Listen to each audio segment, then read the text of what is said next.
So now that we understand how our lungs work, let's just talk about what happens as we develop. When you're an itty bitty baby, when you're in your mama's tummy, when you're a fetus, you don't take in oxygen, obviously. You get that exchange, that CO2, the O2 exchange through the placenta, through your mama's placenta. Now, once you're born, their lungs are drained and their lungs fill up with air. And they're full of, each alveoli is full of a fatty molecule called surfactant, and that whole purpose of that surfactant is to keep the airways open. Because you're so itty bitty when you're born, your lungs are not completely inflated, and you don't want these little air sacs to collapse on themselves, so you've got this natural fatty molecule inside each air sac to keep everything open. And your lungs don't truly inflate completely until you're about 2 weeks old. And you're breathing about 20 to 40 breaths per minute, respirations per minute. Now when you become older, it turns to about 12 to 18 breaths per minute, so you slow it down a little bit. And as you're growing, you're making more and more and more and more air sacs, alveoli. And this is why you should not smoke until you're, well, you should never smoke, but you know, they legally say you should not smoke until you're an adult, because you are still growing air sacs, and these air sacs cannot grow, they cannot be developed if you are choosing to smoke. So you guys do not smoke. When you become older, these little air sacs become rigid. Imagine a balloon that's like made out of, I don't know, plastic, that it just can't expand. And so you actually have to take a few more breaths per minute, 18 to 20 breaths per minute, to get the same amount of oxygen as when your lungs were elastic, okay? So because everything kind of becomes a little bit more rigid, the amount of oxygen, the capacity kind of decreases, and you're more at risk for respiratory tract infections, just because you just can't get things out as well as you used to be able to. So let's talk about some common conditions or conditions within the respiratory system. First things first is the word pulmonology. That is just when someone studies the lungs. A pulmonologist is a doctor that's, you know, specifically works on the lungs. There's another condition called hypoxia, and that would be when there's just not enough oxygen. That could be for a slew of reasons. Maybe you're choking on a hot dog and you're not getting enough oxygen, that you would have hypoxia and you would turn blue, and that's not good. When you turn blue, that's called cyanosis. Okay, we have all had the upper respiratory tract infection, so I'm not sure if I have to say too much about this, but what I would know is that an upper respiratory tract infection is any infection of anything besides your lungs. So if it's your larynx, your pharynx, your tonsils, your your nasal passageway, the sinuses, if anything's infected lungs up, that's an upper respiratory tract infection. Lung cancer. You definitely have to talk about lung cancer in the respiratory unit. A third of all deaths from cancer is from lung cancer, and here's the reason is that most people don't know they have lung cancer until it's too late. Like, you usually don't have any symptoms until the tumors have gotten so large that you start to have coughing and difficulty breathing, and at that point it's so advanced that it's just hard to treat. A lot of times you see cancer, lung cancer, with smoking, because smoking has a lot of issues. With one, they first kill off all the cilia. So inside your trachea, you've got all these little beating cilia to push the particles out, right? And when you choose to smoke over a long period of time, you kill these nice little hair-like structures. And so the mucus cannot be propelled out of your lungs. So that mucus just sits there. It's like sludge. And then you choose to smoke some more. And you're mixing that sludge, the mucus, with tar and carcinogens, and I don't even know what's in cigarettes. And it just sits there, and it sits next to all the cells in your lungs, and it can start turning cancerous. So you guys, don't smoke. This is what your lungs will look like. That's not cool. That's gross. Right? Here's a smoker's lung versus another healthy lung. This is somebody that obviously has died from lung cancer. And this is really, really, really tragic, but each one of these blobs that you're seeing are tumors from cancer. Just really, really detrimental if you choose to smoke. Stop smoking, please, if you choose to smoke. Okay, COPD. COPD stands for chronic obstructive pulmonary disease. Now this is like an umbrella term for multiple conditions, and basically COPD is any condition that restricts airflow. If you just can't get enough oxygen in or CO2 out, if there's just the lungs are not functioning correctly, you've got COPD, chronic obstructive pulmonary disease.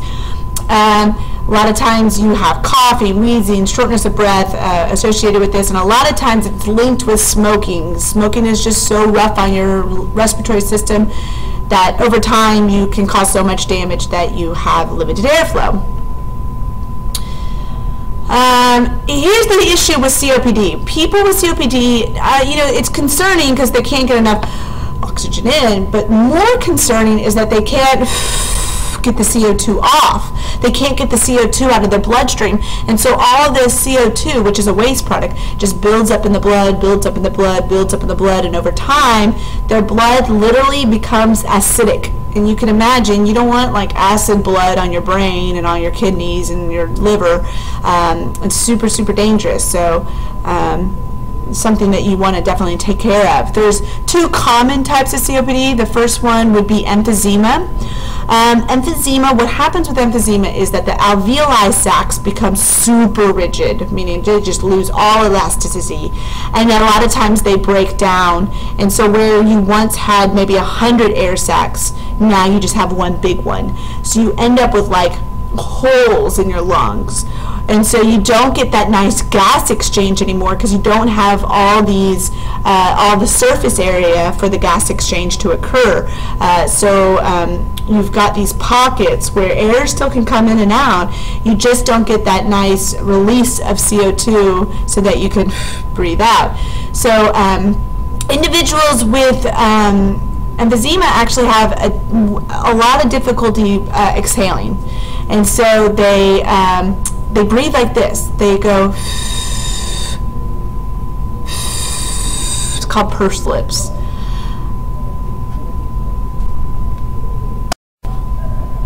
So here's a picture of a lung that has had emphysema, and what you're looking at is that it has all these air pockets. Do you see these like holes? And basically that's where you've had multiple air sacs break down, destruct, and it's now one big air pocket.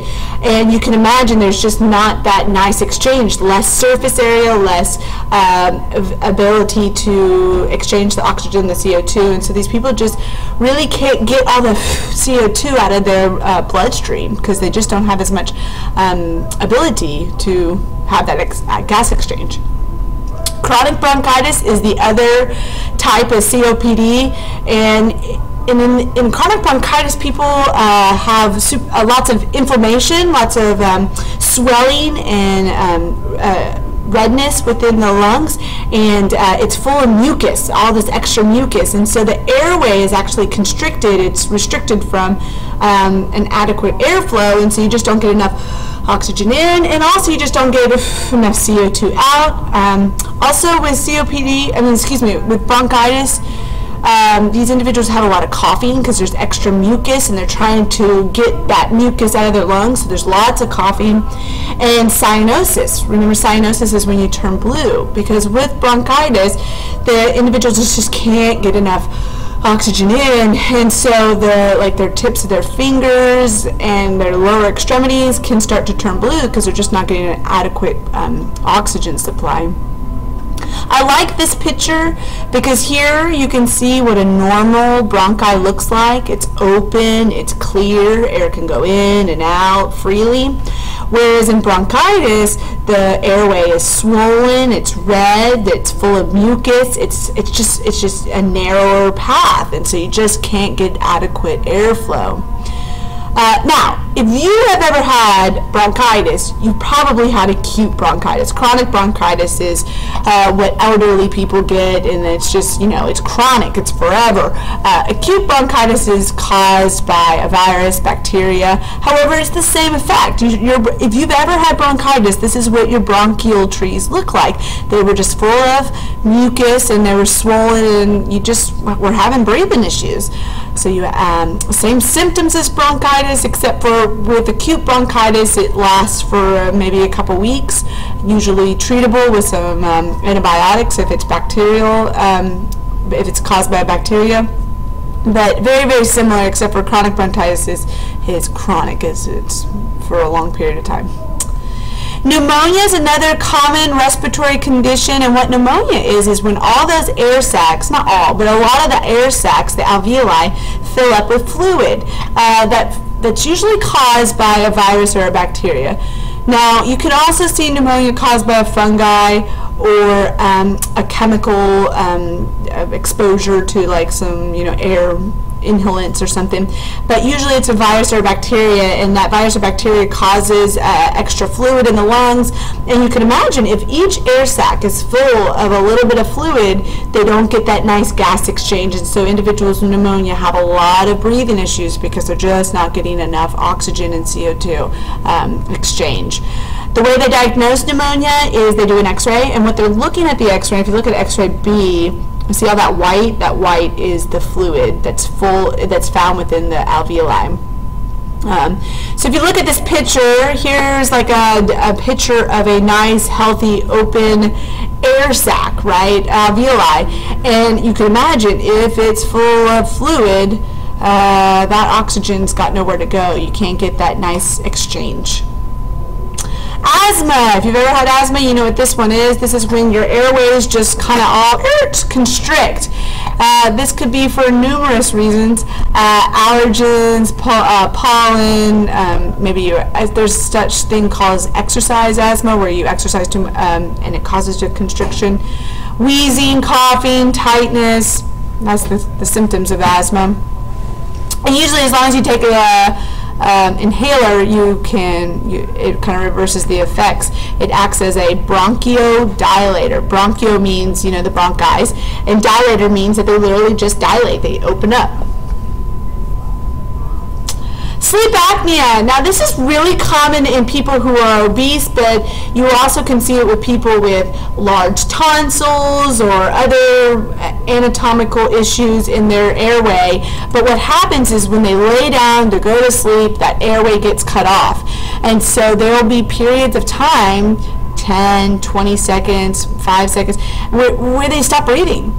And this can happen over and over and over and over at night. And although you may not be aware that your airway is being cut off, your body is, and so you never get into that nice deep sleep. And so people with sleep apnea have a lot of like fatigue issues, and they're feeling sleepy all the time just because they never got to that deep sleep, and they're just because they're always trying to gasp for air in the middle of the night. What happens in this case is that when you breathe in CO, carbon monoxide, 1C, 1O, when you breathe this in, our body thinks that's oxygen. It looks molecularly very similar to just oxygen. And so carbon monoxide binds to the red blood cells just as if it was oxygen and blocks all the binding sites for oxygen. So when you breathe in a lot of carbon monoxide, you prevent any oxygen from latching onto the red blood cells. And if you breathe in too much, you start to lose all the binding sites, and so you can't take in enough oxygen. Very, very, very dangerous. And it, you know, sometimes you don't even know it's happening because you start to become confused and headaches, and you get a little, it's just as if you're not just getting enough oxygen. Last one would be cystic fibrosis. Now, this is a genetic disease, a recessive genetic disease, and what happens in cystic fibrosis is that these individuals make super, super, super thick mucus. Not only do they produce a lot of mucus in their respiratory airways, but also in their digestive system. So people with cystic fibrosis have a lot of breathing issues and digestive issues. And as far as the respiratory issues go, they end up having a lot of coughing and lots of upper respiratory infections because of all that extra mucus. It's interesting, the way they diagnose people with cystic fibrosis is they make them sweat. And they look at the sweat, and if the sweat has extra, like, I'm not exactly sure what they're looking for, but if it has extra salt in it, that means that you're producing too much, and you tend to produce too much mucus in general, and you get cystic fibrosis. Most individuals with cystic fibrosis have to take enzymes to help the digestive system. Since they have a lot of extra mucus in the digestive system, there's a lot of malabsorption, so they take a lot of extra enzymes. But then also they do this, what it's called CPT, chest physiotherapy, and that's when they wear this vest. You see this little boy wearing this vest, and the vest lightly claps their lungs, their chest, and it kind of breaks up the mucus so that they can get rid of it. And they have to do this every day just to make sure that not too much mucus builds up. Okay, guys, that's the end of all the respiratory conditions. By this point, you should have all of your notes for the respiratory unit. Have a great one.